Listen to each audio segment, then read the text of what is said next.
Welcome to the Oviedo City Council meeting. It is a little bit after 6:30 on Monday, May 5th, 2014. We have all members of council are present this evening.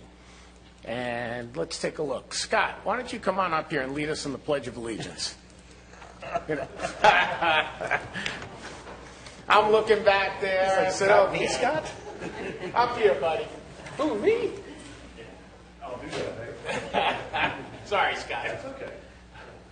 Allegiance to the flag of the United States of America and to the republic for which it stands, one nation, under God, indivisible, with liberty and justice for all. Thank you, Scott. Scott, you want to do the invocation while you're up here, too? All right. Chief? Now, Chief, the Supreme Court ruled today that you can do this perfectly legal. Yes, they did. They did, but I think, is this on? I think they said I was supposed to get paid for it. I talked to Mr. Cobb about that. Or actually, you know what? Talk to Robin. Just kidding. It's one thing you never ask money for. If you would like to join us in prayer, please do so at this time. Heavenly Father, we thank you for the opportunity to gather here tonight in this wonderful city. We pray for our promotional employee tonight and his family, that you would grant them good health, grant him protection in all that he does, all that he supervises. Lord, keep them safe, bring him home safely to his family, and give him a good, healthy career. Lord, we pray for the Chudnow family tonight with their loss, that you comfort this family and give them safe travel and protection. Father God, we pray for all our mothers as we approach Mother's Day, that you would also bless them, let them know how much we care and love for them, give them good health. We pray this in your name. Amen. Amen. Thank you, Chief. Chief, actually, the first order of business is yours. It's a promotion pinning for Firefighter Davidson. So, would you like us to join you down there? Yes, please. All righty.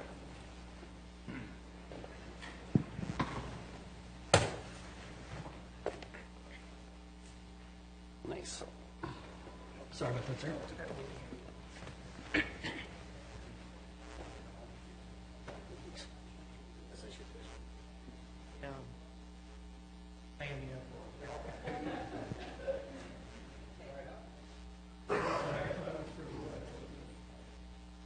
Tonight we're going to recognize and congratulate one of our Oviedo Fire Rescue employees.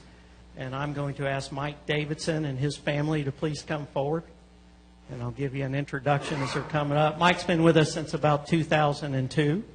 He went through a competitive lieutenant promotion process. And he is our next candidate in line for promotion. And we happen to have a vacancy. So we are grateful to take this opportunity tonight and recognize Mike. I'm also going to ask his command staff officers, his current battalion chief, Scott Forrest, his former battalion chief, Neil Huggins, come up, and Division Chief Buchanan also, please. Mayor, if you would read the certificate, and then we're going to let his wife do the badge pin. You're a paramedic. Okay, good. You take care of his own. Well, Mike, let me read this to you. This is from the Oviedo Fire Rescue. It's a certificate of recognition, and this is hereby presented to Michael Davidson for promotion to the position of Fire Lieutenant on this 5th day of May, 2014, and it is signed by your chief, Chief White. Michael, congratulations.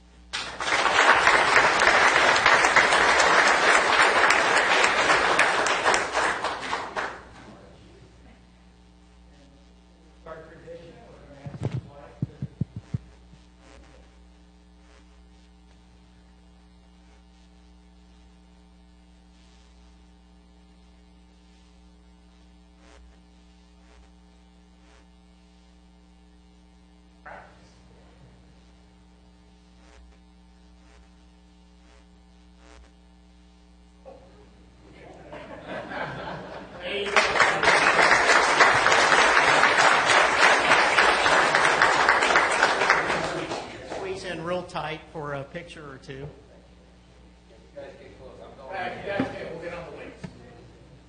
That was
Sit on me.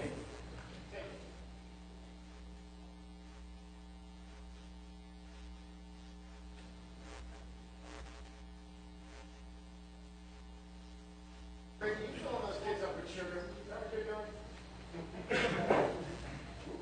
Left over from Easter.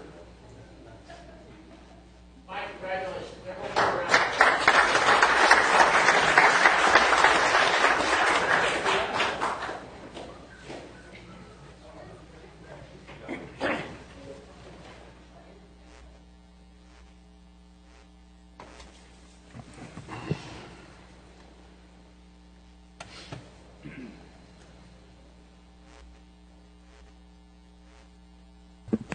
All right. Our next order of business is a Police Week proclamation, and I will read it as presented here. This is a proclamation from the City of Oviedo, Seminole County, Florida. It reads, whereas the Congress and President of the United States have designated May 15th as Peace Officers Memorial Day and the week in which May 15th falls as Police Week. Whereas the members of the Oviedo Police Department play an essential role in safeguarding the rights and freedoms of the citizens of Oviedo, and whereas it is important that all citizens know and understand the duties, responsibilities, hazards, sacrifices of law enforcement, and that members of the Oviedo Police Department recognize their duty to serve the people by safeguarding life and property, by protecting them against violence and disorder, and by protecting the innocent against deception and the weak against oppression. And whereas the men and women of the Oviedo Police Department unceasingly provide a vital public service. Now, therefore, I, Dominic Brissaint-Pierre, by virtue of the authority vested in me as Mayor of the City of Oviedo, Florida, do hereby proclaim May 11th through May 17th, 2014, as National Police Week in the City of Oviedo, and urge the citizens of Oviedo to join in commemorating law enforcement officers, past and present, who by their faithful and loyal devotion to their responsibilities have rendered a dedicated service to their communities, and in doing so have established for themselves an enviable and enduring reputation for preserving the rights and security of all citizens, and further call upon all citizens of Oviedo to observe May 15th, 2014, as Peace Officers Memorial Day, in honor of those law enforcement officers who, through their courageous deeds, have made the ultimate sacrifice in service to their community or have become disabled in the performance of their duties, and recognize and pay respect to the survivors of our fallen heroes. In witness whereof, I hereunto set my hand this 5th day of May, 2014. Chief, would you like to come up and say anything, Deputy Chief? No. Okay. Man, a few words. Well, you know, we certainly appreciate, and I'm sure I can speak for, well, I won't speak for the council, I'll speak for myself. We appreciate everything that OPD does out there. I know the citizens do. We were here today swearing in 4 new officers with 4 more coming. So, Chief, great job by all. And Council, would you like to add anything? Thanks for your service, all the first responders. We feel fortunate to be so safe here. Councilwoman, anything? No? Councilman Chang? Echo Councilman Britton's comments and show that, we just saw the statistics that showed we are very safe here in the last few weeks. Terrific. Well, Ron, thank you so much. And Barbara, there is a hard copy of this, I'm sure, that I'll sign for them in the packet. Okay, we'll do that later on. Thank you so much. Moving on, we're up to item number 3, which is the approval of the minutes for our regular session from April 21st, 2014. What is the pleasure of council? Mr. Mayor, Deputy Mayor? make a motion to approve the minutes of April 21st, 2014. Second. Motion second. Any discussion? No, sir. No? From the left? No? All those in favor of the motion to adopt the minutes from April 21st, please signify by saying aye. Aye. Opposed? Motion carries. Moving on to item number 4, that is the public comment portion of our meeting. I do have one written request. No, I do not. That's for something later on. I have no written requests. Is there anybody in the audience who would like to address council on any item either on the agenda or not on the agenda? Seeing none, I will close public comment. Move on to the consent agenda. The consent agenda tonight are items number 5 through 14. What is the pleasure of council? Mr. Mayor, Deputy Mayor? make a motion to approve the agenda, moving 5, 6, 7, and 8 out. To 14 A, B, C, and D? Correct. Okay. There's a motion on the table. Is there a second? Second. We have a motion and a second. Any discussion? Mayor, Yes. if I could Could I get a confirm, is clarification? it the items that the Deputy I'm Mayor sorry, asked for? 6, 7, 8, 9. I knew there was a 9 in there, and Okay. I apologize. Moving 6, 7, 8, 9. I amend my motion to read numbers 6, 7, 8, 9. Second, agree? If you wanted me to read the Arbor Day proclamation, I gladly would have. All righty. We have an amended motion to move items 6, 7, 8, 9 to 6, let's see, it's going to be 14 A, B, C, and D. Any further discussion? Hearing none, call the vote. All in favor of the motion, please signify by saying aye. Aye. Opposed? Motion carries. Just grab my pen. All righty. First item. We have 14A, which is former item 6 off a consent agenda, Resolution 2829-14, authorizing the repurpose of proceeds from the Series 2013 drawdown facility. Mr. Cobb, can you give us a brief introduction, please? Yes, Mayor. This is a request for the council to authorize a repurposing of available proceeds from the Series 2013 drawdown facility to provide funding for the building and construction of Seminole Lake Park. On August the 5th, 2013, the City Council approved Resolution number 2690-13. This authorized the issuance of a Public Improvement Revenue Note Series 2013. In this note, it was basically established a line of credit. In the line of credit, inside of the line of credit, there were allocations to various projects. Seminole Lake Park was allocated $1,250,000. The new fire station was allocated $1 million. Lighting at OSC was allocated $650,000. Community center was allocated $750,000, and then engineering for the new public safety building was $250,000, for a total of $3.9 million.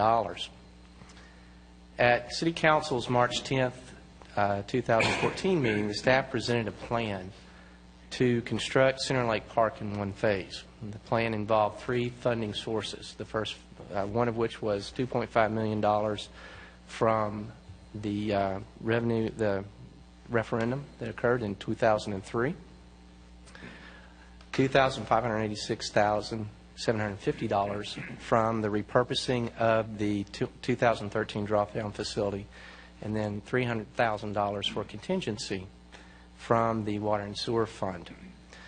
This resolution approves a repurposing of the line of credit such that Seminole Lake Park would be allocated $2,586,750. The new fire station would be allocated $847,250. The lighting of the fields at OSC would be an allocation of $415,000, and the cost of issuance $51,000. Still, no increase to the total amount of $3.9 million, so that remained the same. It is recommended that City Council approve Resolution number 2829-14. I wanted to let the council know that tonight we have with us Mr. Boop and Mrs. Hayes, who were the lead staff in preparing the financial analysis for the Seminole Lake Park, as well as we have Mr. Mark Galvin, who is the city's financial advisor. So if you have any questions for them, they're available at your request. Thank you, Mayor. Thank you, Mr. Cobb. At this time, I'm going to turn it over to Deputy Mayor Schenk. Deputy Mayor, you pulled the items off, so we'll let you run with it a little bit. Yes. May I ask just one quick question? I'm sorry to interrupt. You pulled all 4 items off? Are you going to do all 4 individually, or are you going to take care of them all? We'll take 90%. I'm sure everyone will take care of right now. Okay, good. Floor is yours. Mr. Cobb, you put together a PowerPoint, or I think Hayes did. Yes, sir. Can I? Would you like to have that presented? Yeah. Yes, sir. By all means. Thanks. You can be quick. You don't have to be long time. Linda, can you pull that up on the screen for us, please?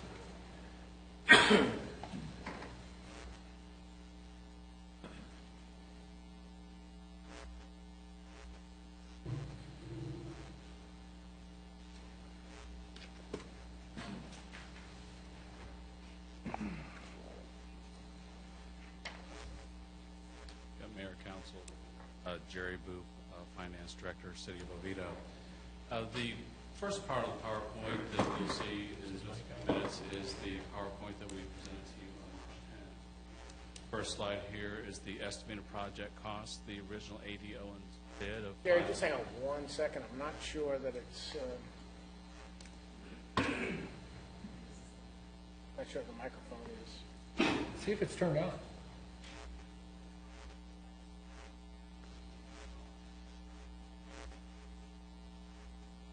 It wasn't doing very well when I was speaking to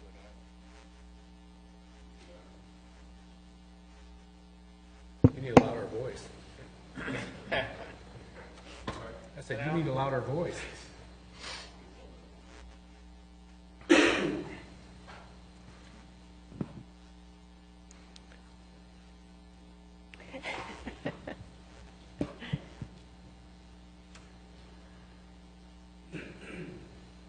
Again, Mayor, Council, for the record, Jerry Booth, Finance Director, City of Oviedo. Can you hear me now? Is that better? Can you hear him in the audience? No. Is that better? There you go. There you go. All right, Right into it, Jerry. let me stand on top of the microphone. Sorry about that. Again, just for the record, Jerry Booth, Finance Director, City of Oviedo. We had prepared this presentation for you on March 10th, and the first part of this presentation will be some of the slides that you did see at the workshop session on March 10th. So the first slide here is the estimated project cost. The original A.D. Owens bid was $5,408,415.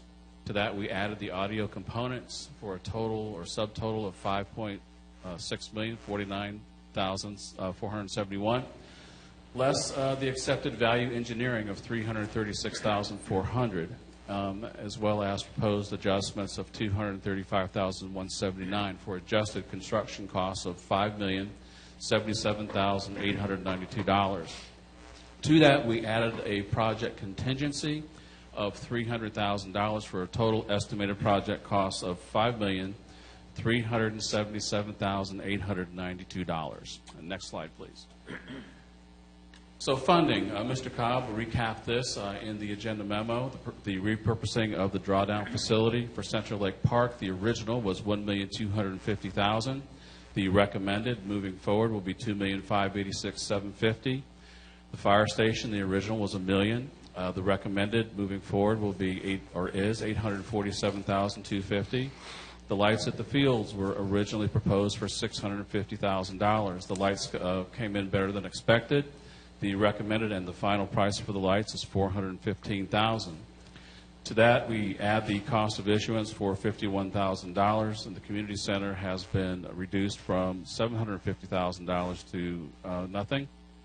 And the public safety building, same thing, $250,000 has been taken away and put into Center Lake Park. So the total loan, again, is $3.9 million for both the original and the recommended. Next slide, please. The funding sources. There are 3 funding sources that we are bringing to you tonight. Bond proceeds of $2.5 million. The repurposed drawdown facility, if approved, $2,586,750. And the temporary loan from the Water and Sewer Fund of $300,000. Again, for a total funding sources of $5,386,750. Next slide, please. So the project plan calls for proceeds from the 3 funding sources that we just brought to you, and estimated project cost of $5,377,892, leaving a surplus, a projected surplus at this point, of $8,858. Next slide. So the next steps, as we brought to you tonight, are the required resolutions giving us authorization to move forward. That is to repurpose the drawdown facility, Resolution 2829-14, the $300,000 loan to the general fund from renewal and replacement, Resolution 2830-14, and the acceptance and award of bid to A.D. Owens for $5,373,892, Resolution 2831-14. But that is a review of what was presented on March 10th.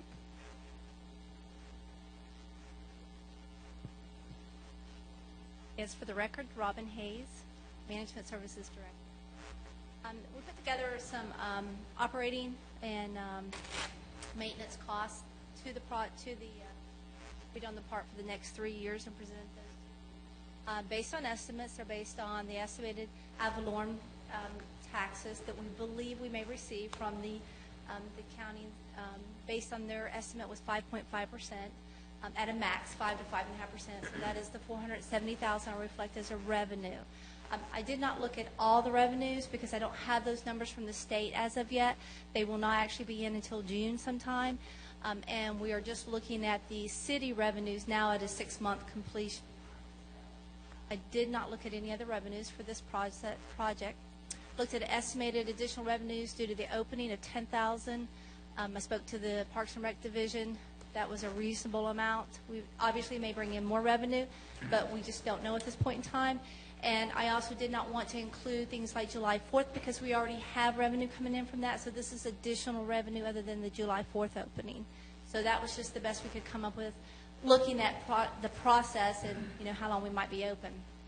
We did take into account the debt payments, which these are interest only this first year for next year. That's $91,000, and the promissory note, the $300,000 that's being presented to you tonight, would be a payment of $34,000. We looked at the positions. I worked with the Parks and Rec director on this. We looked at 5 positions, full-time positions, a building custodian, pool maintenance tech, and 3 maintenance workers to open the park for approximately 5 months. We also added some seasonal dollars in there for the seasonal positions, and we converted a part-time building custodian to full-time so that they can man the park on the weekend. So some of their hours would be there for the weekend. Total cost for all these positions would be approximately $139,500. Obviously, those did include benefits, and that is for the 5-month time period. We looked at the capital outlay. This is based on a cash purchase, which is how we typically do a lot of our capital outlay. This number could change if we chose to go with a lease purchase, which we have been doing the last couple of years, according to the type of equipment it might be.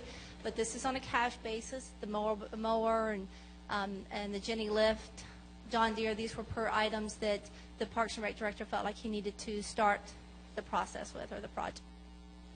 Okay. Operating line items for 5 months again. We looked at about $120,000, include contractual services, some supplies, utilities of the electric and the water, sewer, and that was based on the gym. We tried to use that as the baseline for looking at that, and some chemicals. We looked at the information from the police department, and we just estimated $25,000 for overtime only. If you may recall, last year in the budget process, we submitted to you some police officers, which were effective or will be effective May 1st of this year. One of those positions was for Oviedo in the park. So we had already included the one full-time position. The others were additional positions for other areas in the city. And I had no other departments that submitted an impact at this point in time. And that was for the 14-15. So if you look at the total estimated revenue of $10,000, the ad valorem, the $470, $480,000. Positions outlay, operating, and debt was $501,000. Again, the capital was $90,000, and that can be converted to lease payments, so that could change that dollar amount. But that would show a difference or a deficit of the $21,000. And that's for 14-15. In 15-16, we had 3 full-time positions, 2 crew leaders, a foreman.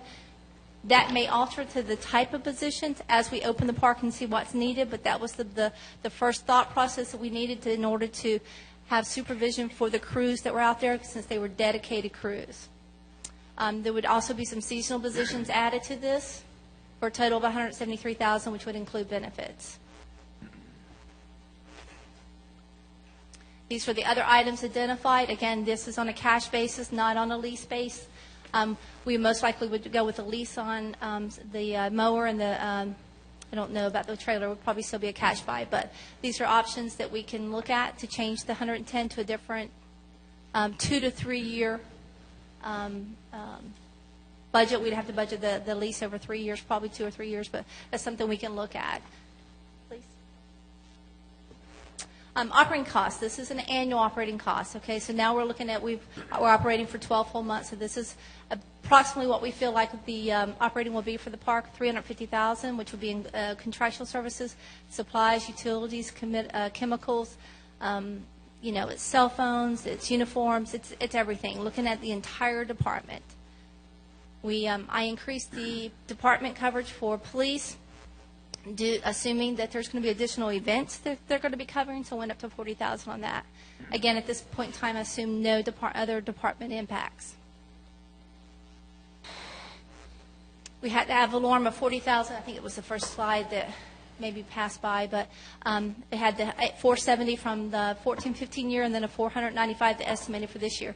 Again, these were based on the 5.5%, compounded again for next year on the ad valorem taxes that the county estimated for us this year. The total positions capital operating debt was $946 for a difference of a positive $58,000 at this point in time. And the debt payment is the interest only also, along with the interest only and we'd have to go back to the slide, but the water and sewer. That's okay, Linda. We'll wait and see for questions. And then 16-17, we have the 5%, 5.5% again, $565,000. Estimated revenues for the park, $20,000. Again, I do not know if that's a good number at this point in time, but that's an estimate based on functions that may be held there. Debt service, this is the first payment that we're paying true principal and true interest, $351,000. That's an October and an April payment. Promissory note of $34,000. Additional seasonal positions of another $25,000. Capital outlay on a replacement plan. I just made an assumption here that we'll be replacing mowers and equipment due to use. So another $100,000. It's about what we spent the first year, so that was an assumption. And operating costs may go up to $50,000. Again, that's understanding that there's going to be changes and increases over the year. So a total estimate for the 3 years with the current revenue changing each year and compounding is $1.59 million. Total positions, $337,500. Capital outlay of $100,000. Operating costs of $440,000. Debt of $386,000 for total expenditures of $1.2 million, with a difference of $326,000 to the positive. And those are estimates based on what, as I said earlier, the director and I sat down and went through all the numbers, looked at the number of people that he felt like he needed to operate each section of the park. We looked at each operating line item that currently he would operate compared to the current departments he has now, and kind of went through that process. So I'll answer any questions you might have. Thank you. I don't believe there's another slide. Okay. I'm good. Okay. I have a question. Anybody else have a question? Was any scenario made that we outsource the lawn maintenance in the land? Any scenario run that we outsource landscape crews? Why are we hiring people to do something that we've outsourced everywhere else in the city? Is that just for the illustrative purpose That's this for the evening? illustrative purposes. I did. The Public Works Division did actually go out and look at outsourcing that.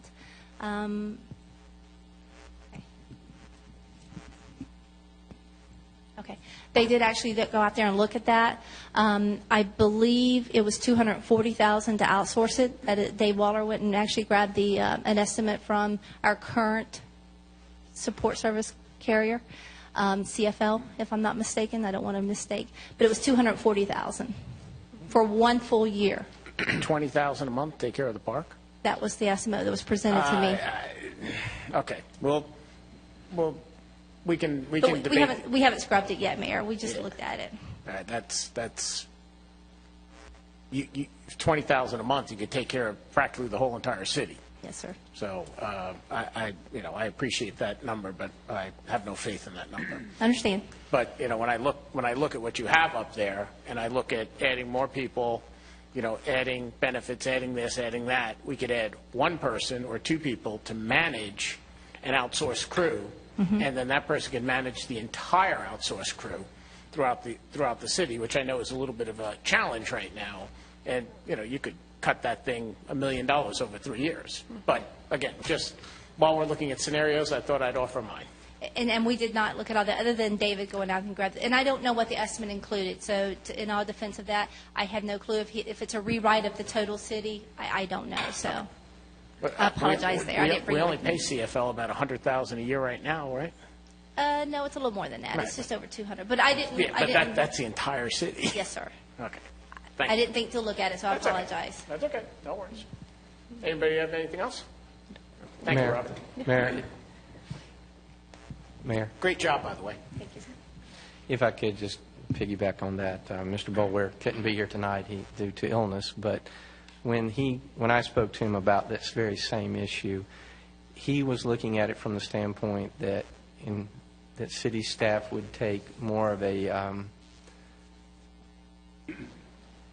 Ownership role. yeah, more of an ownership, a very good word, Deputy Mayor, more of an ownership in the maintenance of this park. This park is supposed to be the crown jewel. And there was a concern about outsourcing it from the standpoint of making sure that the quality's there. And Mr. Cobb, I understand that. Tonight's not the night to debate that. That's correct. I only brought it up as I was surprised not to see it.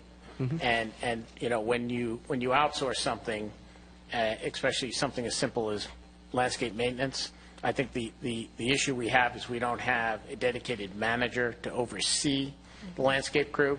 So rather than having 6 employees, which is what we ended up with, you could have 1 or 2 employees managing the crew, let the crew do it for less, just driving around all day and make sure they weed whack everything, and we'd probably be better off. But again, not tonight.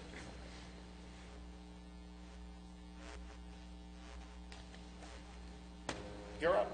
Alrighty.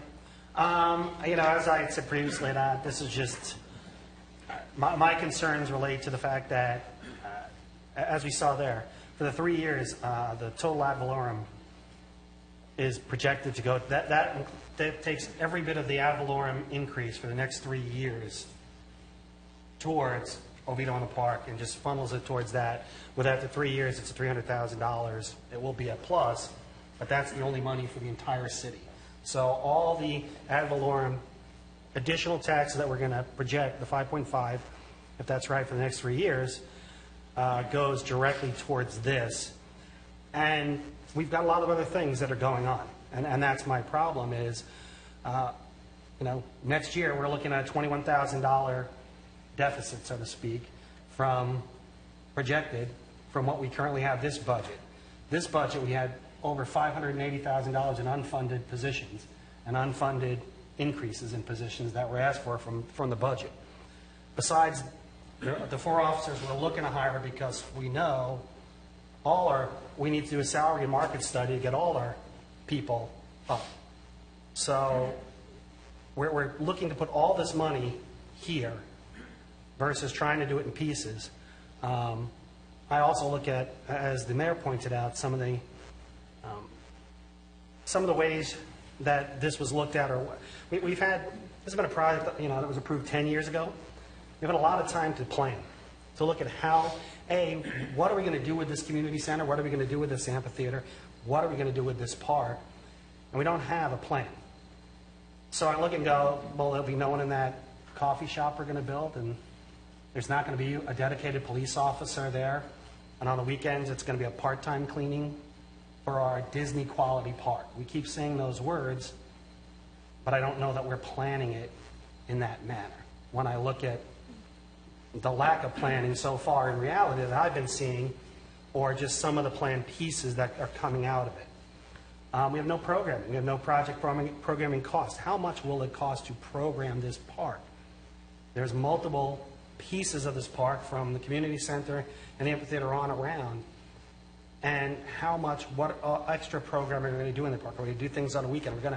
What will we be doing, and what are those costs? $20,000, I'm going to assume, that's our net. We're going to net 20 at the end of the year, is how I look at that $20,000. But it'd be interesting to see how that was developed, that we're going to net 20 from our cost, because I don't see the programming portion of it at all and never have. Again, this is general fund money, and we're going to keep taking out of our general fund as we see those costs are a lot of people and ongoing costs and ongoing debt that continue on. So I just have a lot of concern about taking this out, as I've had from the beginning about this, and not doing it in pieces. And this is the last opportunity. And I just say, we really need to look at this and say, are we willing to take the ad valorem next year and say we're working with $21,000 less than we worked with this year, guys, although we got a 5.5% increase, and we know we needed to add things besides the increases that are coming in health, the increases that are coming in everything else that are really going to eat up that 5.5 anyway. So those are my concerns, and I throw them out there. Great. As I have. Anything from anyone else? Well, No? Yes? Brian, we have a programming plan, right, from Parks and Recs that captures all the programs we're doing throughout the year, the events, the 4th of July events, egg drops, all that stuff. We have that programmed out, right? Yes, sir, we do. Probably, I'm assuming, a document that puts it on a calendar. Yes, sir. Well, I mean, when you look at, as far as funding is concerned, we do Is it it through the planned in the budget. but detail yes. where we could get revenues versus expenses, a pretty good idea what the revenues and expenses would be for the Well, program? as a policy, I believe we have to recoup 35% per event, and that's Okay. what we always shoot for. Sometimes we go more. We have one or two events where we don't meet the margin, but we do our best to do that.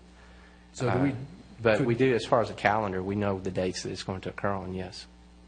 So would it help if we changed the policy to 40 or 45%?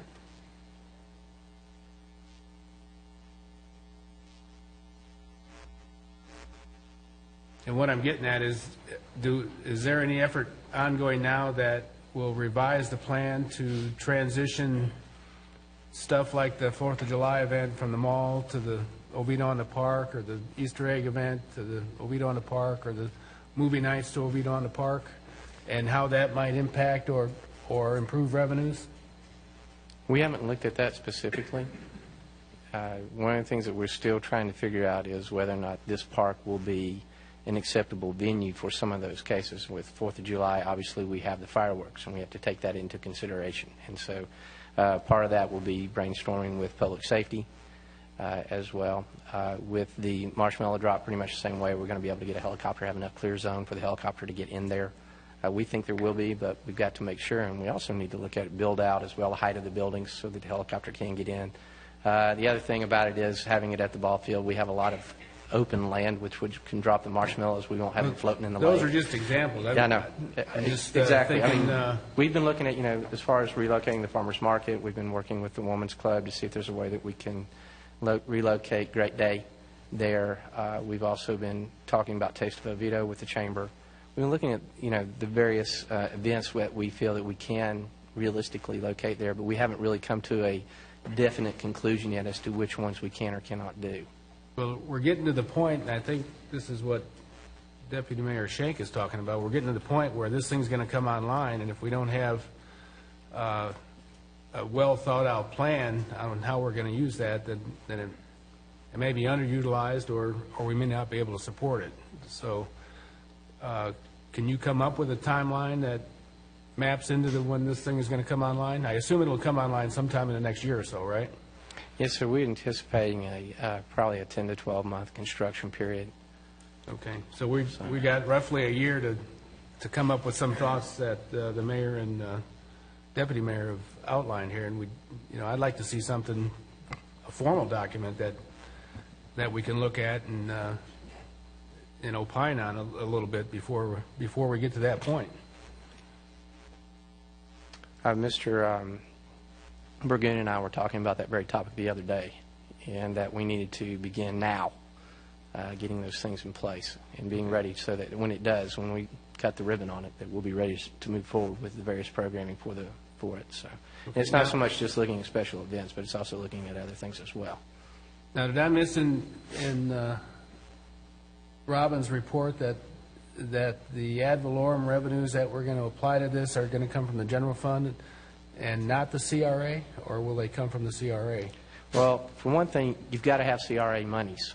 And so far, our CRA has not, our value, our land value has not gotten to a point where it's greater than our base value. And so you don't have a tax increment yet. So it's a chicken or egg thing. If we don't, we've got to wait for the value to go up, so we got to add the improvements before we start recouping some of that CRA money. Correct. You've got to have an increment. Your value has to be higher than what your base value was so that you do have a tax increment. One other caution that I'll give you is that your CRA covers not only just Oviedo and the park, but it covers your old downtown as well. And so one of the things with your CRA plan, and that is that you have, though it is generally written, but the assumption is that you'll spread the monies throughout the entire area. So I wouldn't be able to recommend to you, yes, we'll throw 100% of the revenues from the tax increment toward the park, but it is eligible for us to allocate monies from the tax increment to it. I'm not discussing where we're going to allocate it. I'm discussing when we're going to receive it. And Correct. If we don't make improvements, that delays when those revenues will start coming in. So that's all I had. Councilwoman? Yes, I have a question.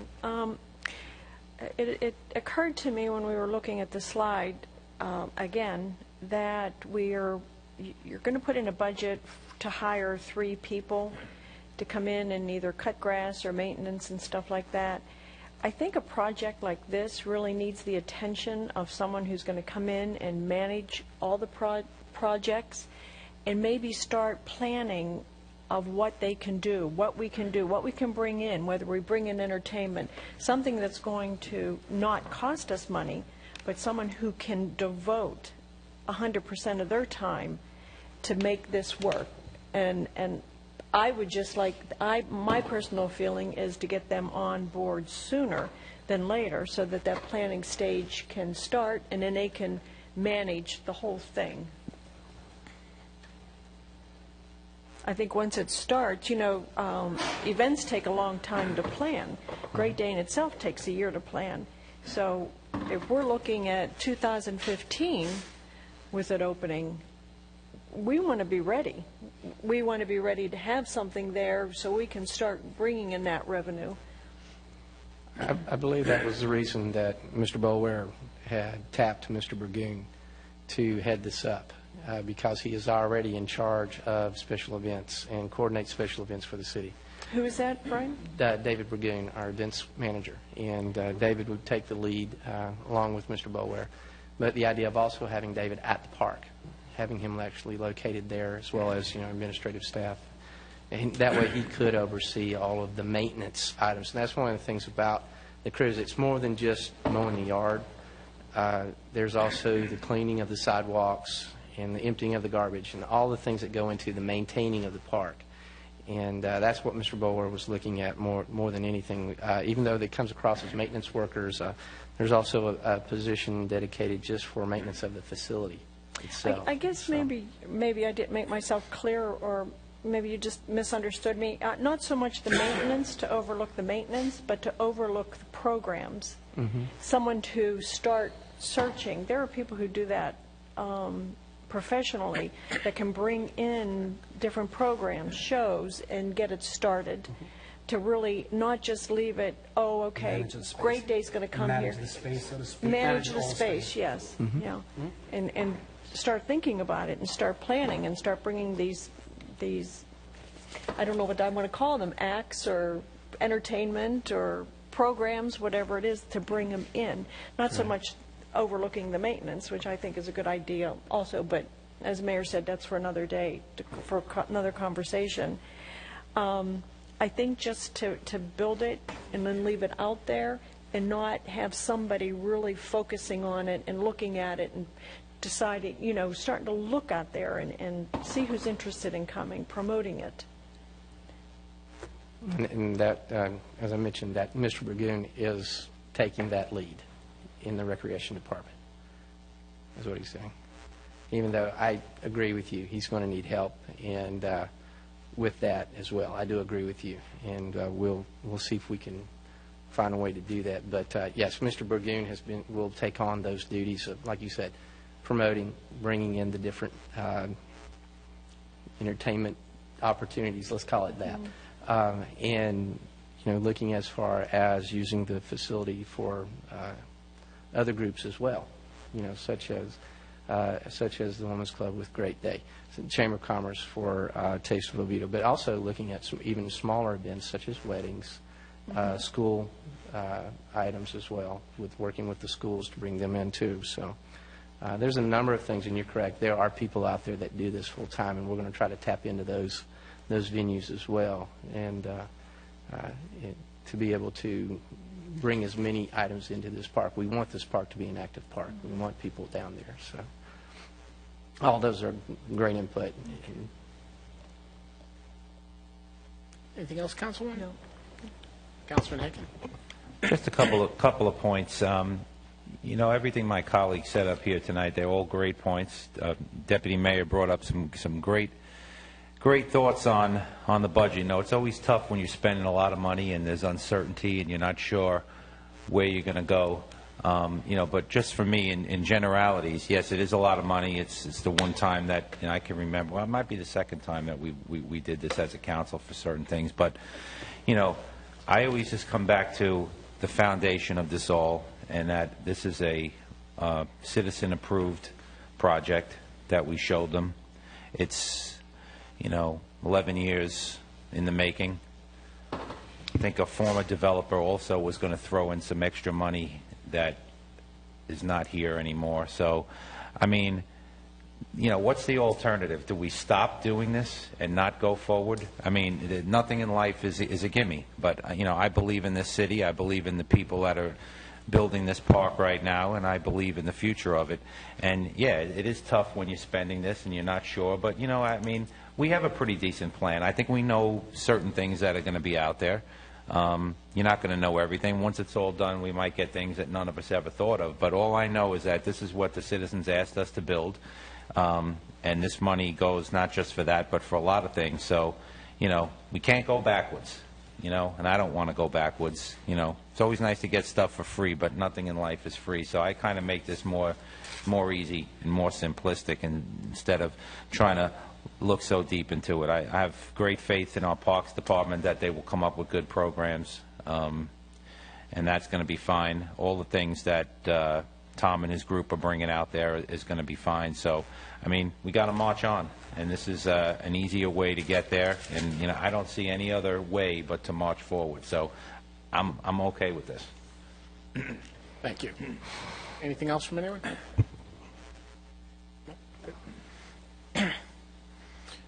Mr. Cobb? Yes, sir. Ms. Hayes' scenario wasn't taking into account possible state funding that we're in line for? That's correct. We did not. FERDAP grants that we apply for all the time and Yes, win? sir. Mr. Bower and I have both we've been discussing with Mr. Reske, our grant writer, opportunities as far as cultural arts grants. There's a grant out there. We could obtain up to $500,000. Also as FERDAP grants as well. It's been a little frustrating the last couple of years with FERDAP grants because we rank number 1, number 2 in the state for funding, but the legislature decides to fund smaller projects instead so they can spread the wealth more. We're trying to work through that process to see how we can tap into it. But yes, sir, we are definitely going to be going forward for those types of grants. All right. And then getting back to the CRA, as Councilman Britton brought up, the idea, you are correct, Mr. Cobb, and you bring this back to us all the time about the need to spread the dollars throughout the CRA, but Councilman Britton hit the nail on the head. If we don't take the initial funding and get Oviedo on the Park up and growing, there is going to be no CRA funding available.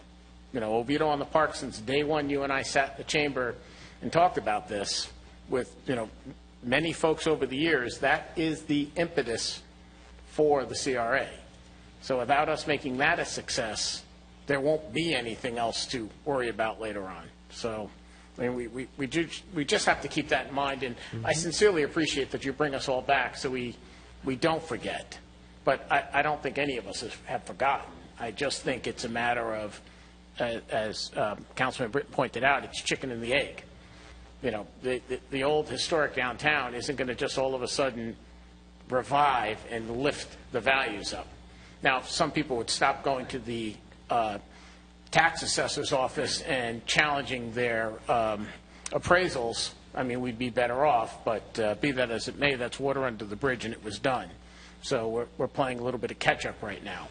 But we'll get there, and, once we get there and the money starts to flow into it, we can take care of some of these short-term problems and then look at the long-term problems. But, the grant funding, the dollars that we're up for right now that you just spent the last 2 days writing a dissertation on for the governor's office, you hit one or two of those, all of Robin's numbers change dramatically. We look at some of the outsourcing, and then as the councilwoman said, concentrate on somebody in charge of the maintenance, the outsourced maintenance crews, and then somebody in charge of programming the park so the revenues start to come in. I think that is the scenario that we have to look at. And we do have a year, and we do have a plan. I mean, the plan for putting it all together involved the 501c3, which we have just about all set up, Friends of Oviedo.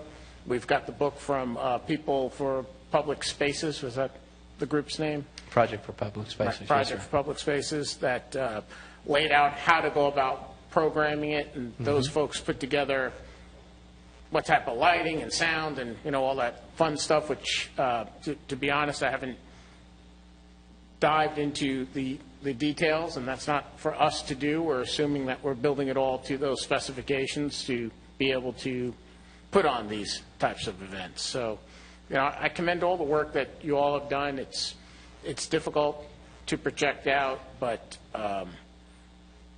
this needs to be the home run for the community. It's what they've been waiting for, and this will be the impetus for everything else that'll come along with it, which will just increase the tax base and take the burden off the residents and blah, blah, blah, blah, blah, all the way on down the road. So thank you again, everyone. I'll just go up and down the dais one last time. Does anybody else have any questions? If not, I need a motion on resolution number 2829-14, please. Are we going to vote on these all at once or separately? We pulled them off, so I believe I have to go through them one at a time, right? Okay. If they were on consent, we would have been able to. I need a motion. Oh. Motion to adopt. How about I'll ask for a motion to adopt 2829-14. So moved. Second. We have a motion and a second. Any further discussion? No. Hearing none, called to vote. All in favor of the motion, please signify by saying aye. Aye. Opposed? Motion carries. Moving on to item number 7, which is item... Was that unanimous?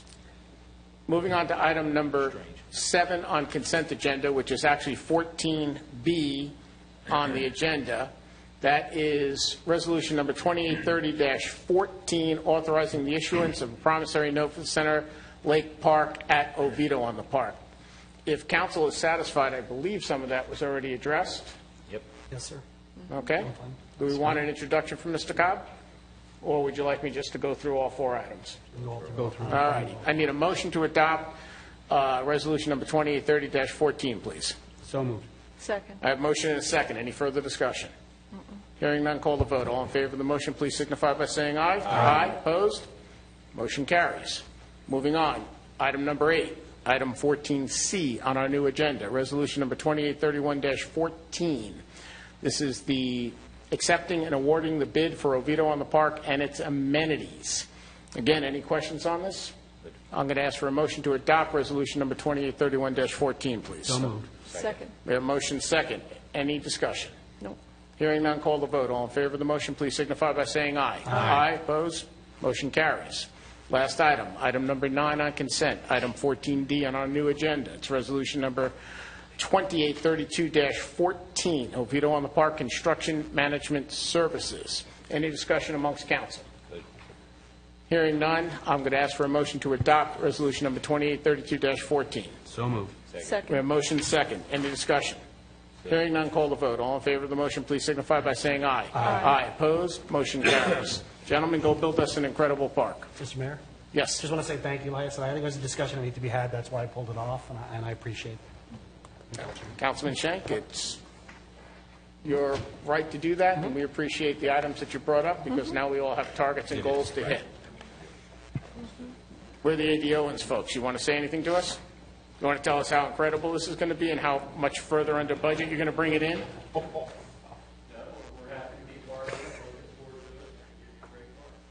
I'm sure if Mr. Kavanaugh is managing it, it'll come in under budget even further. But anyway.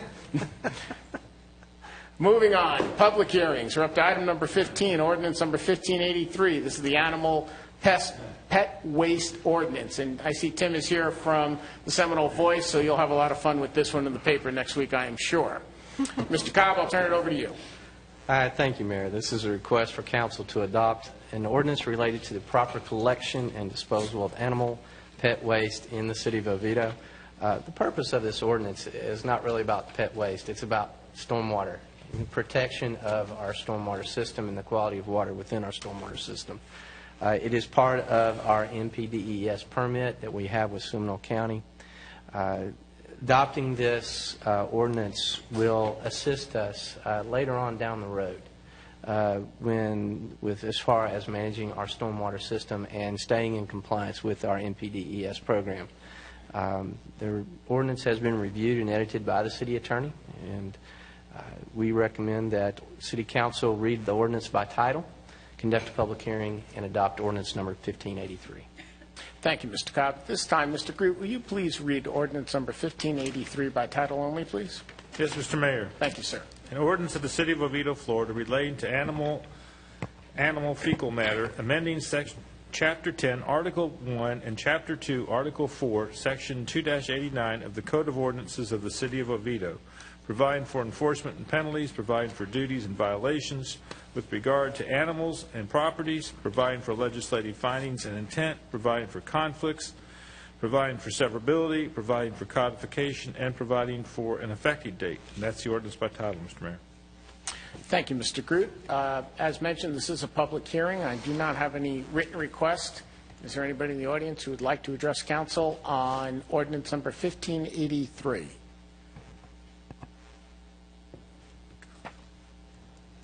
Seeing none, I will close the public comment and move on to the pleasure of council. Mr. Mayor, Councilman Henkin. make a motion to adopt ordinance number 1583.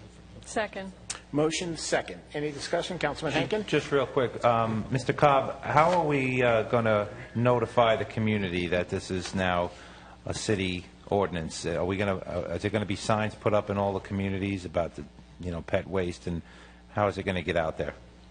We've been working. One of the things we are going to do is there's a informational program that we're going to use through the Parks Department, and especially inside of our parks, and especially with folks that are doing that do bring their pets to our parks. We try most of our parks we do not allow pets, but a lot of folks do bring their pets there. I think a lot of it too in our enforcement process. We're going to follow the process of educate first, and then if we have a repeat violations, then obviously we'll have to cite someone for that. But we're going to utilize it through also the Parks Department, mainly the Parks Department, and through enforcement as well. Well, one of the things that I would recommend, because it kind of aggravates me through the years when I see people walking their dogs in every public school in the city, and little kids got to go to school in the morning and navigate their way to their classrooms. I think out at least by me, I think there's a couple out there, but I think at the very least, when you go through this other program, at least for the schools, because then that will send, a lot of parents are out there, but, people walking dogs in the public school system is not good, So I think that would certainly go a long way and spread the word as people are on call lines and things. I think you'll get a lot of exposure for maybe a couple of small, signs. And those are not just going to be out there for once a quarter for 17 days. They got to be out there for good. PTAC meeting. Yes, sir. See if I could bring that there. I think that would be a good idea. That's all I got, Mayor. That's if they let us on the property. But did I say that out loud? I'm sorry. Councilwoman, do you have anything? Not on our property, in our right-of-way, not on the school property, but like along boulevards. Okay. Leading up to it. Leading right up to it, yes, sir. All right. Councilwoman, I'm sorry. No. Do you have anything to add? Deputy Mayor? Councilman Britton, all the way in the end. Nope. All right, motion on the table is to adopt ordinance number 1583. All those in favor of the motion, please signify by saying aye. Aye. Opposed? Motion carries. All righty, there are no first reading of ordinances tonight, so we're going to move on to item number 17. That is resolution number 2833-14, Memorandum of Understanding relating to new downtown village core and new downtown zoning districts and the Oviedo on the Park master plan. This item was continued from April 7th, 2014. Mr. Cobb, I'll turn it over to you. Brief introduction and maybe give us an update on any talks you may have had. Thank you, Mayor. Yes, the City Council is asked to consider a memorandum of understanding in which the city manager, acting in his capacity as land use administrator pertaining to development issues in the new downtown village core and the new downtown zoning districts, will delegate that authority to the City Council. That's the primary purpose of this memorandum of understanding, that the City Council will take on the duties of the land use administrator for development issues within these two zoning districts. The Land Development Code basically states that development of permissible uses within these zoning districts will be approved through the issuance of a site development order by the land use administrator. This memorandum of understanding transfers that from the land development code also states that the city manager serves as the land use administrator. With this memorandum of understanding, that authority will pass from the city manager to the city council, and city council will be acting as land use administrator and issuing site development orders. After listening to city council at your January work session and then again on March the 10th, I went to Mr. Groot and I asked him, said, how can we accommodate what I believe the city council was asking for?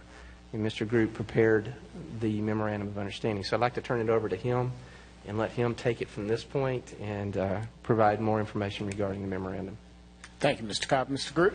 Well, first of all, let me explain or express what this MOU and the resolution approving it doesn't do. And what it doesn't do is change the standards that are in the Land Development Code. So the standards, the criteria, the entitlements, the lack of entitlements do not change.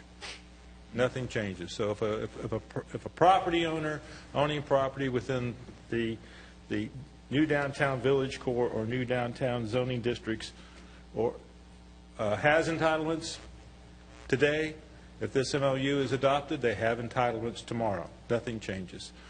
This MOU also does not affect a fundamental due process, administrative due process, which property owners are entitled to when they proceed through the land use approval process.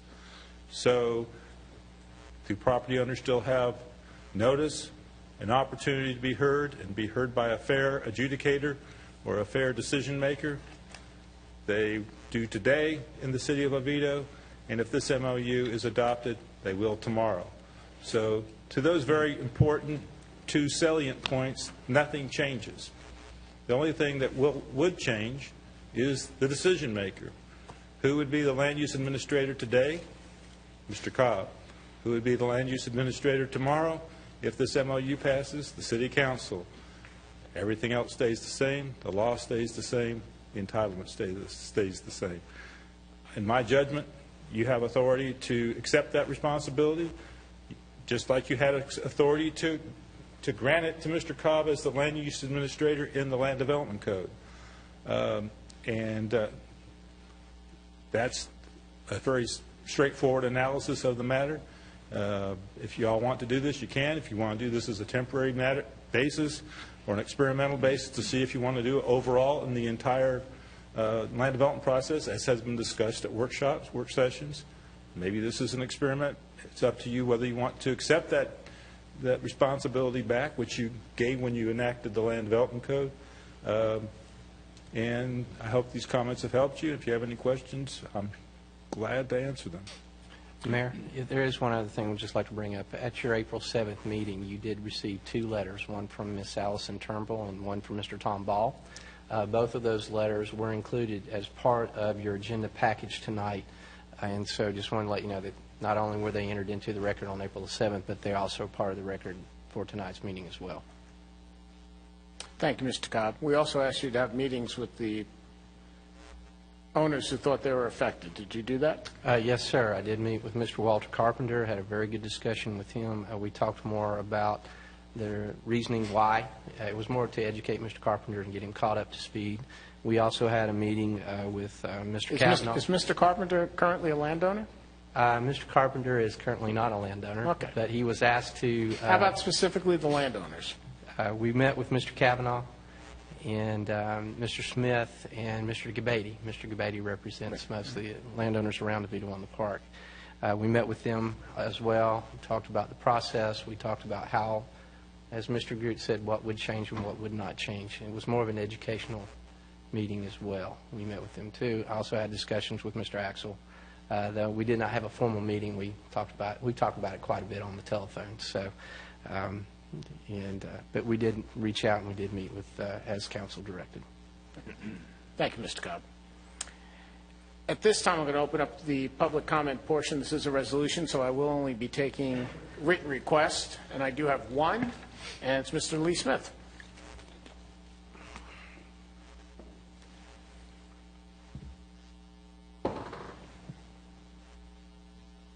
Good evening, Mr. Mayor and members of the council. My name is Lee Smith.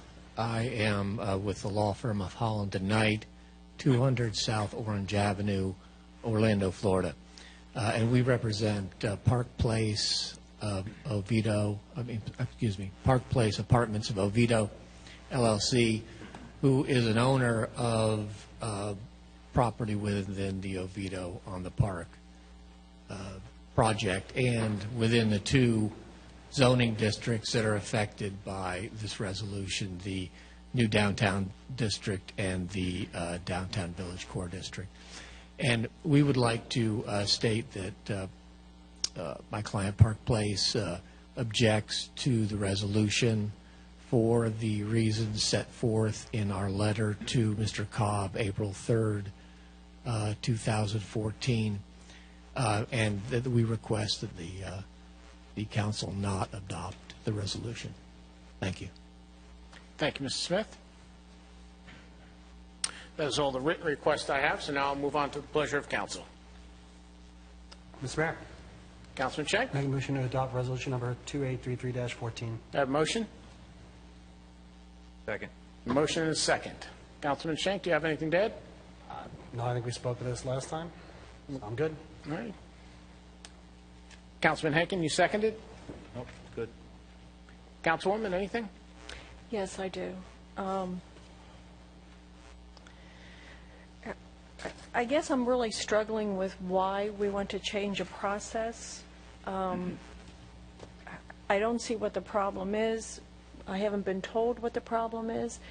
But the process seems to have been working, and it was successful. So are we wanting to change this process because there's a problem along the line? And if so, that we need to reach down and fix that portion instead of changing the authority of the city manager. I have a lot of confidence in Mr. Cobb. I think that he can do the job probably better than we can. And I just don't think this is the time to do that. So I'm a little confused why we would want to take just a certain area. If we want to have the say-so and the final say-so for this area, why not all of the city? Because the whole city is important, not just this one area. I think our commercial aspect is crucial right now, and I think changing this midstream might affect that, and I think it's too important to get Oviedo on the park going, and it just might bog down the process. I guess my real objection would come where I think it's most important. We're going to be taking a process and we're going to make it political. And I think that is a very dangerous path to go down. And I would rather see this land use administrator stay in the city manager's office than bringing it over. Because I think if we keep if there are problems and we say, okay, just give it to us, we're going to end up with everything instead of letting them handle whatever the problems are. I think this is an important time for the city, but our downtown area is growing. It's coming along. The apartments are up. They're looking beautiful. The park is on its way. The Panera Bread is up, and it's very, very successful. So I would like to see it stay this way. And if we have a problem, let's go fix the problem, whatever that problem is, and not take that authority away from the city manager. I listened to Lonnie, and I heard that everything is going to stay the same. So why make that move? Why make this crucial move at a very delicate time? So I'm against it. I'm against doing that. Thank you. Mr. Mayor? Yes. Mr. Cobb, we're not taking this. You brought this forth to us ahead, didn't you? You proffered this MLU from Mr. Groot? Yes, sir. This was my initiative. In listening to the City Council at your work session, then also on March the 10th, I did go to Mr. Groot, and I expressed that, in my opinion, that the City Council wanted to be more involved in the development process, and that they wanted to have more of a involvement in the approval of development, particularly in the two new downtown zoning districts. And so we worked together on crafting an idea. He took the lead on crafting the document, and I assisted. And effectively, when we talked about in the work session and then in March, I'm going to say shaking up, but reorganizing entirely the land development code. And in parts of those is different assignments for PZA. It reassigns who goes where for what. It effectively mirrors this, or kind of sets the whole city up for a very similar approach, does it not? Similar. I know it's not the exact same because similar. This is such a different animal in itself, but in a similar fashion. It's similar. The direction from council out of your January work session was that council would become more involved. The triggers, what I would call the triggers for council to be involved in the development process, come sooner rather than later. There was also restructuring of the authorities of the Planning and Zoning Appeals Board, actually eliminating the Development Review Committee in its entirety. And one of the things as well is that council said you wanted to have, rather than having a separate review process for these two zoning districts, that you wanted them to also follow the development review process that everyone else would follow in the city.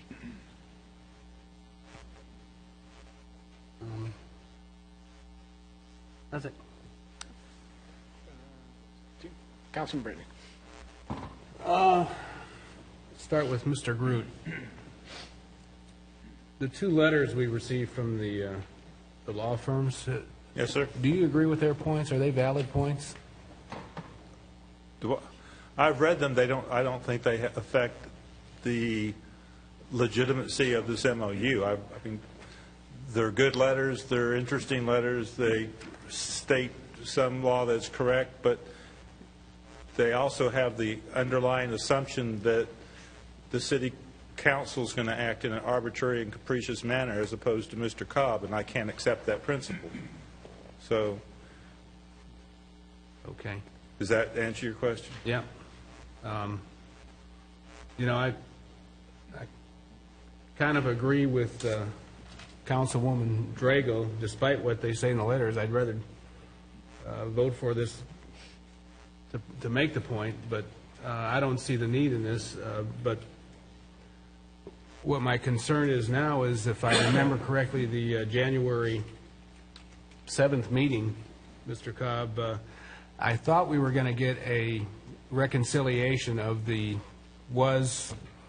triggers to what the recommended was, and I don't think I've ever seen that. When would we get that? The staff is working on that currently as far as revising the land development code procedures. So they're currently, I'll have to find out from Dr. Correa as far as what her schedule is. We haven't discussed that in the last couple of days. So. I think if it were up to me, I'd want to see that and see how the chips fall, and then make a decision of whether I want to take over the duties that we've assigned to the city manager versus leave them as it is. So I'm kind of stuck on this one. I think I'd rather just stay where we're at, and from what it appears, it doesn't really make a difference. I just don't need to see plans that come forward that are in compliance with the land development code. I don't need to see them. The property owners can submit them, and if we look at them, we'll approve them. But I don't see the need to do that. So that's kind of where I'm coming down on this. But Okay. I would like to see that reconciliation of with the recommendations on it as soon as I can. We'll just wait for Mr. Cobb to catch up. And actually, Mr. Britton, I do believe that when we did the work session in January, I think we did prepare a comparison of what was the existing versus what was being proposed or recommended. So Yeah, but it was all over the map. We wanted to see something I'll get with Dr. consolidated. Correa, and we'll get that for you. It's not a problem. I honestly believe they sent us a cleaned-up spreadsheet. I don't remember seeing it. I think they did. If you got Can it, you send it just to me and I'll resend look it at out? it again.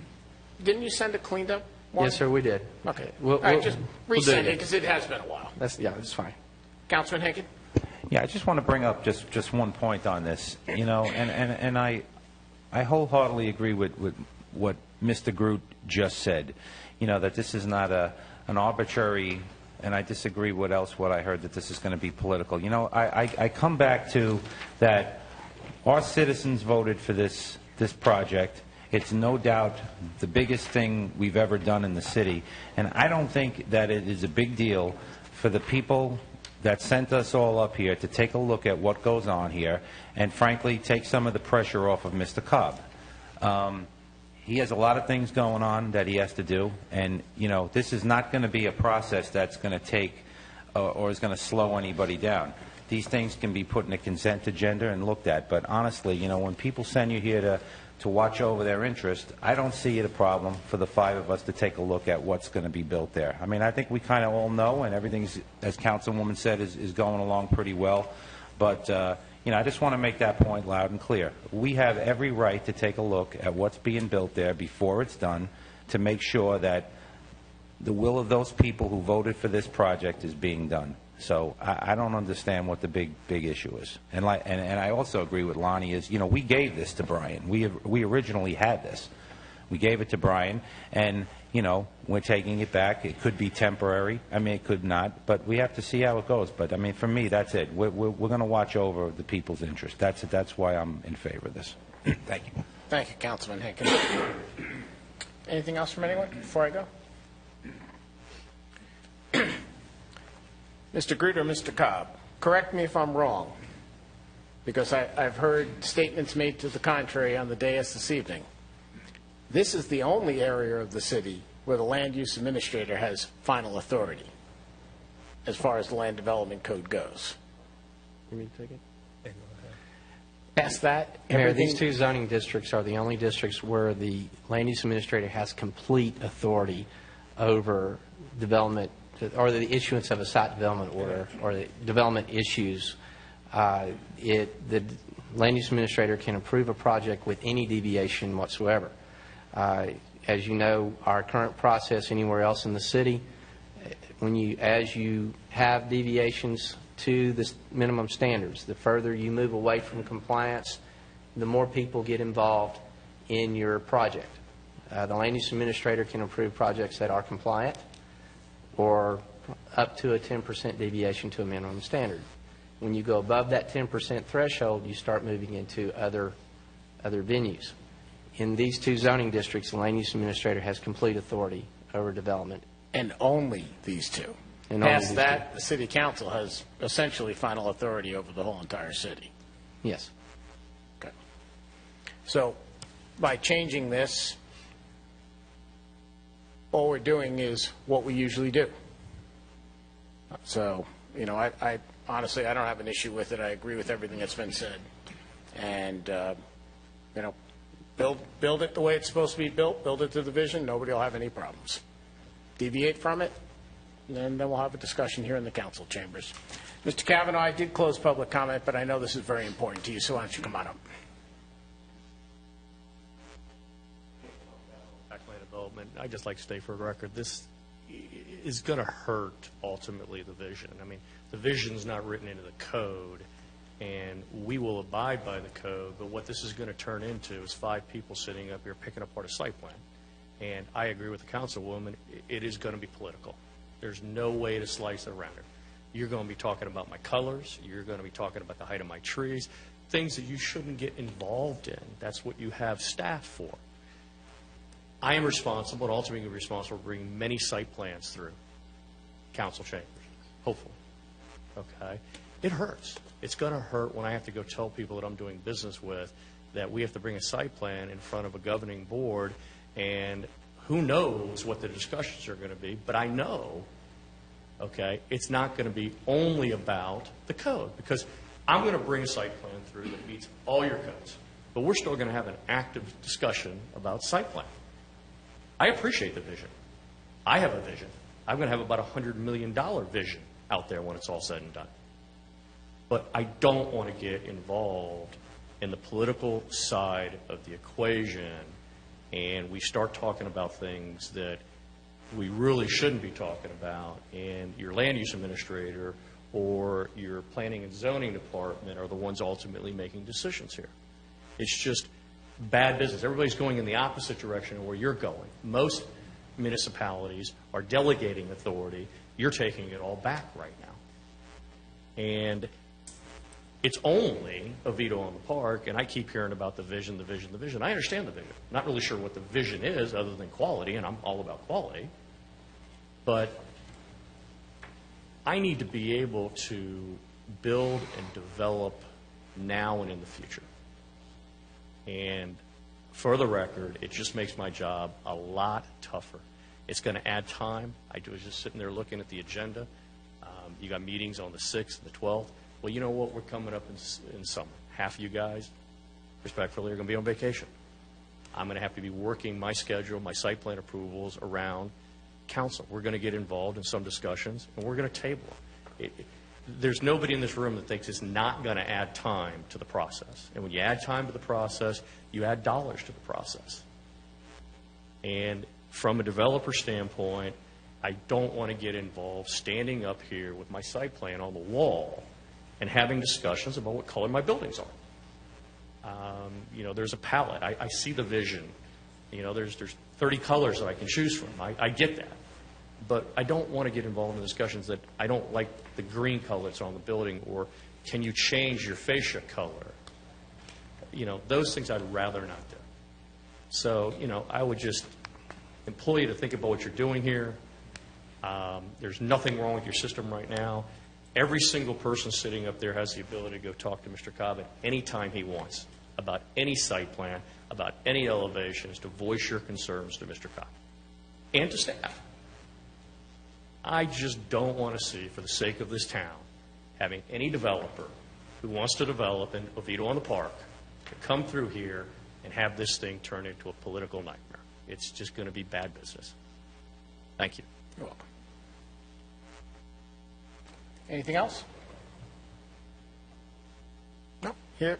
Mr. Mayor, I just have one quick question, Sure. if I could. Mr. Cobb, if you get something to look at as the land use administrator, to look at it, and you deny it, doesn't it come, would it come back to us? Well, if I denied it, then there is an appeal process. It's a structured appeal process that decisions of the land use administrator are appealed to the Development Review Committee. Decisions of the Development Review Committee, depending on the type of issue that it is, may either be appealed to the City Council or appealed to the Planning, Zoning, Appeals Board. If we were dealing with a site development order, it would go from the land use administrator to the Development Review Committee, then to City Council. Right. Well, I would just say, just my own personal preference that, for me, and I, Mr. Kavanaugh's comments weighed heavily on me because I don't like the structure, get in the way of of business. But in this particular case, as I mentioned before, I think we are ultimately responsible, and I hope it never gets into what color it is and what the fascias look like, but more, the vision is more than just quality. The vision is what I said at our work session, is what people who are pioneers in this city wanted it to be. And I think you're on the right track. And I think, Mr. Cobb, correct, from our conversations that we've had, all these things could be put in the consent agenda for a quick approval. Yes, sir. They don't have to be discussion items. I think we're all mindful with vacations with the summer, trying not to schedule them when we have meetings, and there's usually a quorum here. Nobody wants this to get to be, as Mr. Kavanaugh just pointed out, but ultimately, you're not taking the calls from the boss, which are the people. We are. And I'm not saying anything's bad out there right now. I still don't like drive-thrus, but that's another discussion. But I think it'll be in the consent agenda, and I would urge all five of us. No one's going to politicize this. We're just trying to make sure that it gets done the way we want. And Council, that is a good point. We shouldn't be picking apart paint colors and things like that. We should just be ensuring that what's coming out there is what we all wanted. So, and I'm also in favor of doing this temporarily to see how it goes. If it becomes something that Tom comes here and says this is slowing me up and it's really killing me, then we have to go back and relook at it. But ultimately, again, we have to be responsible to the citizens. And I've been hearing a lot lately, good, not too much bad, but that's it. And again, we did have this. Mr. Cobb, did we not? Did we not have this and then convey it to you? So we've had it once before. So the letters from the attorneys, saying that we can't do this, I don't agree with, because we had it before. In the prior land development code before 2005, the city council was much more involved in the development process. Correct. Thank you. Yes, and we also used to be here till 2 o'clock in the morning, which we'll never do again. Yes, sir, you were. And that is never going to happen again. Having pizza delivered to the council chamber. I remember that night, I swear. Yes. Any other discussion?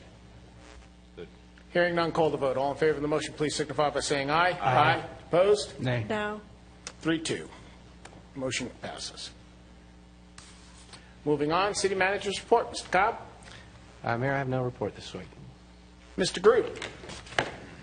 Just to mention what I already emailed you about this morning, and that is the town of Greece, New York versus Galloway. The decision was issued this morning by the U.S. Supreme Court, and there are some little technicalities that I'll express in a memo to you, but by and large, 5-4 vote sustained legislative prayer before city council meetings. So more to be said, not much more, but your policy has been, the way you've been doing it, has been, in my judgment, very well sustained. Great. Thank you, Mr. Groot. Anything else, sir? No. Mr. Groot, anything else? No, sir, I'm sorry. Oh, that's okay. Councilman Brayton. A couple quick items. One is we are hosting a Calno meeting on Wednesday, and I believe the agenda item is a briefing on the Tourist Development Commission activities. Yes. This Wednesday, right here. So you're all welcome to come and say hello to the rest of the Calno and get What a briefing time is on. 7 o'clock is when the meeting will start. What time's dinner? 6:30. And what's for dinner? I don't know. All righty. Ask the clerk. He didn't tell us 6:30. Just a reminder, Arbor Day is this Saturday, 9 o'clock. If you want a tree, come and get one. And I'll be running in a 15K race for Operation Give Back, which is for wounded warriors. So I'll be out at UCF at 6:30, and I'll try to be here by 9, but I might be a few minutes late depending on how fast I run or slow. No, man. No, man. You're going to hurt yourself. 10 miles. Easy. So that's all I got. All righty. Thank you. I'll be quick and brief. Was at Mr. Lundquist's retirement dinner the other evening over at Oviedo High School after 18 years. And Brian, it was 18 years I did find out that he was at the high school. Brian and I were having a debate. We were trying to figure out exactly how long it had been.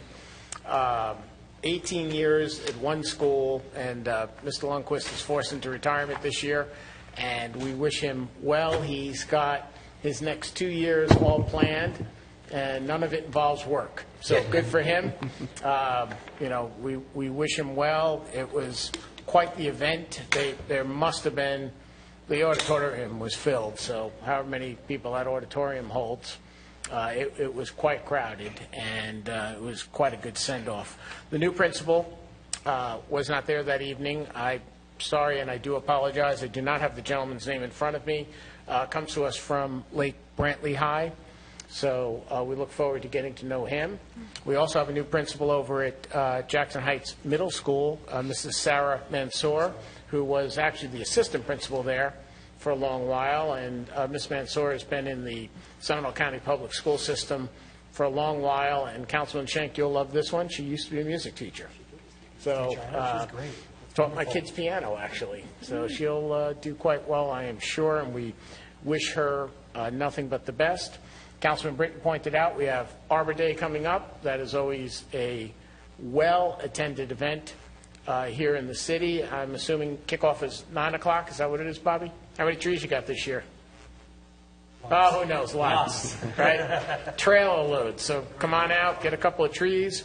And on the 11th, it is Mother's Day. So to all the moms out there, we wish you the very best. Enjoy the day with your family.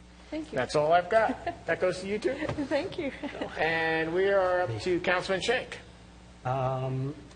Just a little quick update on the PTAC, that meeting that I had gone to. I'd asked for a little direction last meeting.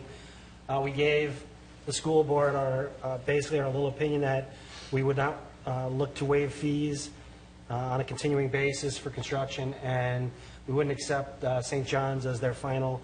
Those were our 2 points. They were fine. I mean, they accepted them. They questioned them. Winter Springs was also in line with that. Longwood had some problem that they had brought up in that documentation. So it's gone back for another revision and should come back, and then it'll eventually come to us for approval, again, by September. So sometime they're talking now late June. It'll probably be hitting all the cities for approval. Great. And thank you for working without me and understanding. I couldn't be here last week. I had a trip to the Oviedo ER, and I must say it was, although a terrible thing, I don't like to visit any ER, but it was a great visit. I was in and out very quickly, and I commend them for getting in quick and getting me moving through very quickly and helped on the way. That's it. Great. Councilman, just before I get to you, Oviedo ER. It was announced at last week's Chamber Luncheon by the CEO, Wendy Brandon, of Central Florida Regional Hospital, who operates Oviedo ER, that there was no formal opposition filed to their certificate of need application with the state. So now that has closed. There can be, nothing can be filed, nothing can be appealed. So at this point, all they're waiting on is the final authority from the state, which is anticipated hopefully in June, and then Oviedo will get its long-awaited hospital with beds here in the city of Oviedo. Now, the hospital will include an expansion of the ER. It will include a bed tower. Exactly how many beds they're going to build out initially is unknown, but they are going to build the tower to hold the maximum amount of beds that the state approves them for. I think they asked for, was it 80 or 100? I forgot. I think the initial was around 80? 60 to grow to 120. 120, I think, is their number that they Right. Yeah, 120 is their ultimate number, but sometimes when you go through the certificate of need process and you ask for it all, then the state kind of gets a little bit nervous. So it was 60 or 80, but anyway, they're going to build the bed tower to accommodate all of those beds and then build it out in phases. So that was great news that was announced last Thursday. So now we'll just have to sit tight for another month's time. Anticipation is that it should be approved. It's been approved twice at least before in the past, if not 3 times, the CON. So we'll all wait and see, and as soon as that comes out, I'm sure there'll be a big announcement. I'm sorry, Councilman Henkin, I apologize. No problem. I just want to piggyback on that Oviedo ER. You know, last meeting I had to take my mom there, and over the weekend I had to take my youngest son there. And I will tell you, I hope none of you ever have to use that emergency room. But if you do, don't hesitate at all to go there. I mean, caring people that just really go above and beyond. And both my mom and my son are doing great. I know Councilman Schenk had a visit there. Dr. Arbor made him a little dizzy over there, but he pulled through, and he's here. So we really are blessed. And to everybody who I keep talking about the pioneers, but to everybody who sat up here, to every city manager, to every staff member, I mean, the mayor just delivered some great news here. I mean, we are sooner than later going to see that hospital there. Now, no one's in the way, but it's really a nice place. And, some of the doctors, especially one of the main ones, lives here in Oviedo, knows this community well, so we're in good hands there. So don't hesitate. Good job over there. And then, Chief Jacobs, did you catch that other bull yet? That one running around the black hammock? Nah, he didn't meet the same fate as the other one, huh? There you go. The other one became supper, I think, huh? He's just grazing out on somebody's land out there. There you go. That's all I have, Mayor. Good. Councilwoman. Okay. Well, next Wednesday is the philanthropic ceremony for the Oviedo Women's Club. Each year they put on Great Day in the Country in the fall, and all the proceeds from that are given out in scholarships to seniors of Oviedo High School and Haggerty High School. Each school in Oviedo receives quite a sum for a specific project that they want. This year, the total amount is almost $45,000 that they're giving out. And Council, you've all been invited to come and participate. So is Mr. Cobb. So I hope you can make it. For the last 5 years, I was on the board of Seminole State College, on the trustees board. And when it came up, my time was up last year. And when it was approaching, Dr. McGee was asking me, please apply again, please put in for reappointment by the governor. And I gave it a great deal of thought and thought that I was being spread too thin. And so I decided not to apply for that position again. And of course you stay on that board until the governor appoints someone in your place, which he did a few weeks ago.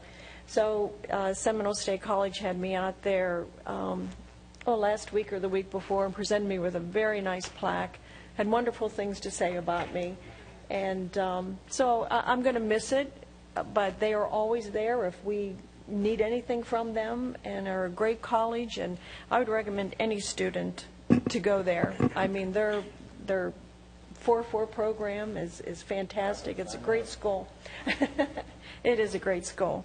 So I enjoyed my 5 years with them, and a little bit sad about it. Look at the growth you got to see. Yeah, they're doing. You got to put your stamp on that big Altamont campus. I did. Yes, I did. We mentioned Peace Officers Day earlier, and I would just like to say that, my husband is a law enforcement officer for over 30 years, so I do have a soft spot in my heart for police officers. My relatives are police officers, our friends are police officers, so I have a lot of respect for them, and would encourage anyone, if you see one, go up to him, shake his hand, and say thank you for what they do. A simple traffic stop can be dangerous. A simple domestic violence is dangerous, and it's a tough job. It's a very tough job. So we should honor them this week, and I still say thank you to my husband. I feel safe as it could be just having him around. The third thing I wanted to bring up was the Seminole Trail. I talked to Mr. Cobb about this once, but I wanted to bring it up to you to see if we have consensus or where we would need to go for this. The trail is now open, which is wonderful, from 434 to Oviedo Boulevard. And then you have to make a left and go down and find it where it picks up again off of Franklin. It goes all the way back out to 434. It's a little confusing through our city, and there are no signs there. So when I go down there, sure enough, I find someone who is lost. They get to Oviedo Boulevard, and they want to go right, or if there's a sign for the aquatic center, they go right, then they come back, then they go left. They get to 426, and they they stop. They're like, where do we go? How do we find our way to Winter Springs? So, you know, and walking it, and even getting over to Franklin and down that street, and then you have to cross over and go up that little path there. We're talking about maybe putting some signage there to get people through so that they at least know where they're going. Just through that part, because that is a confusing part right there. So I was looking, even if we, small little signs. So Brian, I don't know if you... Have we had talks with the county about that? Because they've got those little trail this way signs. I see them all over Lake Mary. I see them all over... Yeah, Bobby, if you call the county up, the county does have trail marker signs, which the councilwoman, probably a great That would idea. help, yeah. But they've got the ones that, you know, say the Seminole Trail. Yeah. They'll come out and pop them in the ground. Yeah, because the sign is there saying the trail this way, taking you back in, but once you get to that point, so many people have asked me, which way do I go? How do I get out of Oviedo? Councilwoman, it's just like that in Longwood by the big Senator, where the Senator Tree Park Yes. used to be. When you go through there, you cross 427, then it's like Lake Mary something Boulevard kind of angles up, and the trail goes the other way, and they've got it marked, so it's Yeah. not marked here. Yeah, It yeah, probably needs to They be. just finished that too, so I think they may not even realize that right. that's just finished. So that's the end of my report. Mr. Mayor, can I ask one thing? Sure, of course. Put on for a discussion a couple weeks ago, whatever. I had emailed Mr. Cobb about adopted meeting policies specifically for work sessions, and he'd put together some stuff for us to work with that I believe he likes, since he put it together.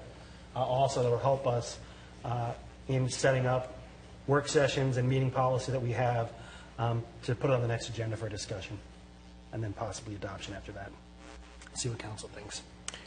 Anybody want to change the way we adopt work sessions? Yeah, I'd like to see agendas when we have them. The councilman's asking for a discussion item to change the policies and procedures we have in place and to set up work sessions. That's what the discussion item is, so we can... Sure. Yep, good, you're good. Brian, send all the stuff out with the packet, obviously, so we can take a look at it.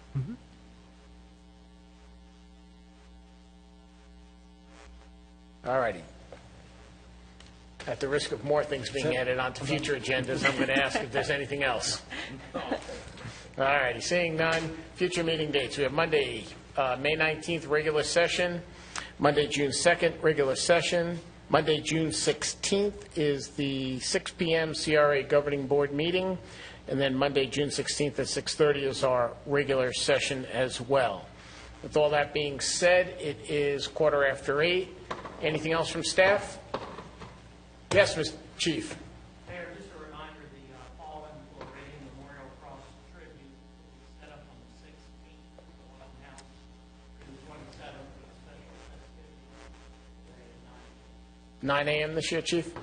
That was something special last year, so be very similar. We certainly look forward to it, and it's very somber when you look at all those crosses out there, and it had a tremendous impact on the community, so we thank you for your involvement and spearheading and bringing it back this year. Do you have an Eagle Scout doing it all the work again this year?